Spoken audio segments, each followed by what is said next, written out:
گے۔ ایک یہ پوچھا ہے کہ وظیفے کے دوران کیا بات کر سکتے ہیں؟ دیکھیں، کر تو سکتے ہیں، تو آپ تلاوت قرآن کے درمیان بھی کر سکتے ہیں کہ جیسے آپ کوئی بات پوچھ لی تو بند کر کے پہلے جواب دے دیا، پھر تلاوت قرآن کا آگے آغاز کیا، شریعت نے اس کو منع نہیں کیا ہے۔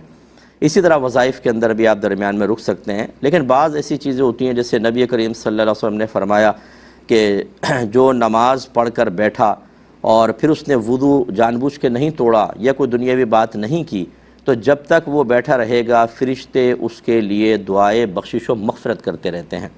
اس میں دیکھیں بات کرنے کو منع کر دیا کہ وہاں بیٹھیں، جب آپ نماز کوئی بھی فرض نماز کے بعد آپ بیٹھے ہیں تو بات چیت نہ کریں، کیونکہ اگر آپ نے بات کر لی اس کے بعد یہ فضیلت سے آپ محروم ہو جائیں گے۔ ایسی کوئی کنڈیشن حدیثوں وغیرہ میں ہو کہ اس وظیفے میں یہ پڑھنا ہے درمیان میں بات نہ کرے، یا نماز کے بعد اگر اس نے کسی سے بات نہیں کی اور یہ وظیفہ پڑھ لیا تو یہ انعام، اس میں پھر یہ ہے کہ آپ کو گفتگو دنیاوی لحاظ سے کوئی نہیں کرنی چاہیے۔ اس میں بھی یہ نہیں ہے کہ اگر آپ گفتگو کریں گے تو حرام اور گناہ کبیرہ کے مرتکب ہوں گے۔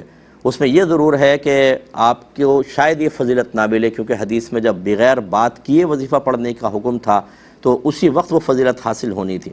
لیکن اس کا مطلب یہ نہیں ہے کہ اگر آپ وظیفے کے دوران بات کر لیں گے تو کوئی گناہ ہوگا، یہ الگ چیز ہے۔ گناہ گار نہیں ہوں گے، لیکن ہو سکتا ہے فضیلت سے محرومی ہو جائے۔